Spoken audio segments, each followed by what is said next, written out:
नाम है जयंती झा और आप देख रहे हैं नेक्स्ट 9 न्यूज़ पॉलिटिकल बाइट। दोस्तों, इस वक्त राजस्थान की सियासत में घमासान मचा हुआ है। देखिए, ये घमासान अभी का तो नहीं है, ये कहा जा सकता है, क्योंकि इसकी शुरुआत 2020 से पहले हो चुकी थी और 2020 से जिसकी शुरुआत हुई वो अभी तक चला ही आ रहा है, सिलसिला जारी है। हम बात कर रहे हैं गहलोत और पायलट के बीच की रार की। तो इससे भारत जोड़ो यात्रा को कितना नुकसान होगा, कितना नहीं, इस पर खुद राहुल गांधी का बयान सामने आया। दोस्तों, जी हाँ, राहुल गांधी ने बड़ा बयान देते हुए कहा है कि मैं इस पूरे मामले पर कुछ कहूंगा तो नहीं, लेकिन इतना ज़रूर कह सकता हूं, और इसकी उन्होंने 100% जिम्मेदारी अपने ऊपर ली है कि इस पूरी रार का असर भारत जोड़ो यात्रा पर नहीं पड़ेगा।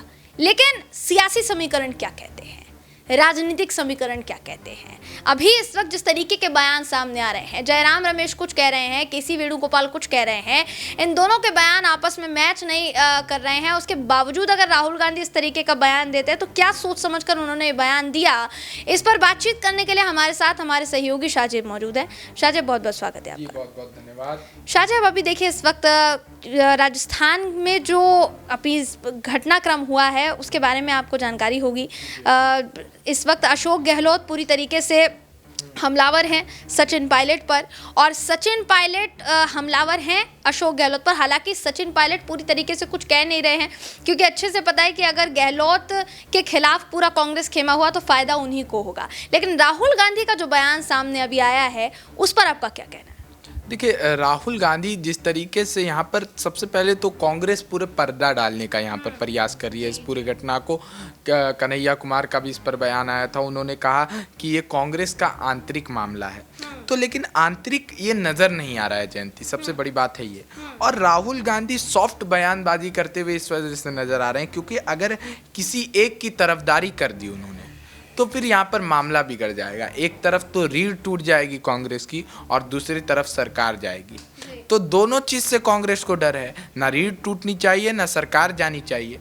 तो रीढ़ टूटने की जब मैं बात कर रहा हूँ जयंती, तो गहलोत की बात कर रहा हूँ, क्योंकि गहलोत ने 92 विधायकों के इस्तीफे की बात की थी। सरकार तो जाएगी ही और पूरे देश में कांग्रेस की नींव हिल जाएगी जयंती 92 विधायकों के इस्तीफे से। आप समझ सकते हैं, क्योंकि बीते कई दिनों में कांग्रेस ने कई विधायक खोए हैं। तो राहुल गांधी अगर अशोक गहलोत को छोड़ करके पायलट की तरफदारी कर देते हैं तो उनको जो है यहाँ पर गहलोत की तरफ से झटका लगेगा। और अगर गहलोत के बारे में बोलेंगे तो मानेसर तो याद ही है, कैसे 19 विधायक लेकर के चले गए थे, उप मुख्यमंत्री पद से इस्तीफा दिया था और खुद राहुल गांधी ने वादा करके लाया था कि आपको आपका मान वापस दिलाएंगे। तो यहाँ गहलोत से पंगा भारी पड़ सकता है, इसीलिए ठीक तरीके से बयान दे नहीं रहे, खुलकर बयान दे नहीं रहे हैं। हालांकि राहुल गांधी ने ये कहा है कि दोनों ही नेता हमारे लिए ज़रूरी है, पर ये जो डायलॉग राहुल गांधी ने मारा है ये काफ़ी समय से कांग्रेस मारती आ रही है, काफ़ी समय से कह रही है कि भाई दोनों ही नेता ज़रूरी हैं। अब जयराम रमेश ने एक बयान दिया, उसके बाद केसी वेणुगोपाल की तरफ से बयान सामने आता है। तो देखिए, अभी इस वक्त राजस्थान में जो रार छिड़ी हुई है उसका कारण कांग्रेस में क्रिएट हुई कंफ्यूजन तो नहीं है, असमंजस की स्थिति की एक नेता का बयान दूसरे नेता के बयान से मैच ही नहीं खाता है। राहुल गांधी कुछ कह रहे हैं, केसी वेणुगोपाल अलग ट्रैक पर चल रहे हैं, जयराम रमेश बिल्कुल ही उत्तेजित हो रहे हैं। क्या कहना चाहेंगे, ये असमंजस की स्थिति कहीं कांग्रेस की नैया डुबाएगी क्या? देखिए, राजनीति एक खेल है जयंती, और इस खेल में जिस भी नेता को उतरने नहीं मिलता है, आप गुजरात का देख लीजिए, भाजपा के 12 नेता अभिभागी शुरू इख्तियार किए, तो जिस भी नेता को खेलने नहीं मिलेगा वो पार्टी की वफादारी और तमाम चीज़ों को भूल जाता है और सिर्फ अपना हित उसके दिमाग में रहता है। और यही खेल खेलने यहाँ पर सचिन पायलट को नहीं मिल रहा है, तो सचिन पायलट यहाँ पर बगावत कर रहे हैं। और सचिन पायलट ने खैर अभी तो बगावत नहीं कर रहे हैं, लेकिन अब अस्वस्थ हो गए इस बात को लेकर के सचिन पायलट कि अब आला कमान जो फैसला करेगी वो उनके पक्ष में करेगी। क्योंकि अशोक गहलोत जो हैं उन्होंने अपने रिश्तों को खराब कर लिया सोनिया गांधी के साथ। भले ही 10 जनपद जा कर के माफ़ी मांग ली थी, लेकिन रिश्ता अभी भी अस्थिर है सोनिया गांधी के साथ। इस वजह से मध्य प्रदेश में पायलट राहुल गांधी को साथ देख करके अशोक गहलोत तमतमा गए और एक ही दिन में 6 बार गद्दार कह दिया जयंती। तो ये नोट करने वाली बात है। तो अशोक गहलोत जिनको कांग्रेस का वफादार कहा जाता था और पार्टी का वफादार, गांधी परिवार का वफादार, आज सब वफादारी एक झटके में नजर आ गई जब सरकार सत्ता जाने की बात आई। और पार्टी हित के लिए भी वो सही नहीं है, ये कहाँ से झलकता है जयंती? देखिए, कि सरकार तो रहती कांग्रेस की, आप तो कांग्रेस के अगर हितैषी हैं तो सरकार तो कांग्रेस की ही रहती, कांग्रेस के अलावा तो किसी की नहीं रहती। तो फिर आपने पायलट से रार छेड़ करके यहाँ पर क्यों पार्टी के नाम को जो है छीछा लेदर कराया आपने पूरे भारत में। आज भाजपा को मौका मिल गया, नरेश उत्तम यहाँ पर बयान देते हुए नजर आ रहे हैं, भाजपा के तमाम नेता यहाँ पर बयान देते हुए नजर आ रहे हैं। जी, तो जैसा आपने कहा कि गहलोत जो है वो सीधे सीधे पार्टी की छवि को खराब करने का काम कर रहे हैं, इस तरीके का बयान दे रहे हैं, अपने ही नेता के खिलाफ इस तरीके का बयान दिया, उनको गद्दार बता दिया।